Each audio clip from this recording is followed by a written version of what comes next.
आजकल कंपैरिजन इतना बढ़ गया है कि लोग उसको अपना लॉस लॉस नहीं बताते। छोटी सी घटना है, मतलब छोटी सी कहानी भी नहीं कह सकते।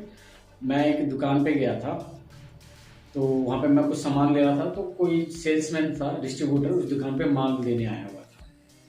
तो वहाँ पे एक ऑलरेडी सेल्समैन ऑलरेडी था, तो दोनों सेल्समैन सेम प्रोफाइल के हैं, तो एक दूसरे को थोड़ा बहुत जानते हैं। फिर दोनों की बात शुरू हुई, मैं वहाँ खड़े खड़े सुन रहा था। तो उन्होंने बताया कि वो अंडा सप्लाई करते थे। तो उन्होंने बताया कि मैं 3-4 दिन से आया नहीं हूँ, और मेरा माल था जो बाहर से आ रहा था मेरी गाड़ी में, और कम से कम 7-8 लाख का माल था, और एक्सीडेंट हो गया और कई लाख का नुकसान हो गया। 5-7 लाख का माल था और मेरी गाड़ी भी कम से कम मोटा मोटा 10 लाख। तो उन्होंने ये नहीं बोला कि 10 लाख का नुकसान हो गया। सामने वाले से, जो मार्केट वाले थे, वो सबसे ये कहते कि मैं 10 लाख नीचे आ गया हूँ। समझ रहे हो, नुकसान नहीं बोला, नुकसान तो मैंने बातों बातों में मेरे से निकल गया। वो कहते मैं 10 लाख नीचे आ गया हूँ।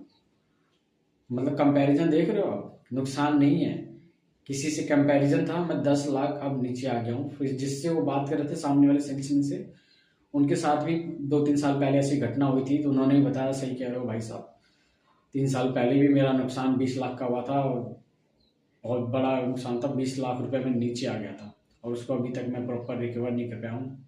अगर वो नुकसान नहीं हुआ था तो आज मैं कहीं और होता, मैं 2-3 गाड़ियाँ और एक छोटी मोटा और काम शुरू कर लेता। तो ये सब कंपैरिजन है, लॉस नहीं हुआ, वो नीचे आ गए हैं। सोच रहे हो आप, कंपैरिजन कितना बड़ा चल रहा है।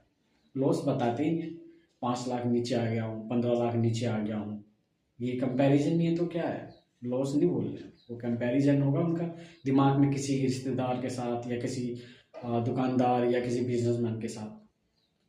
मैं नीचे आ गया हूँ, इतना लॉस हो गया है।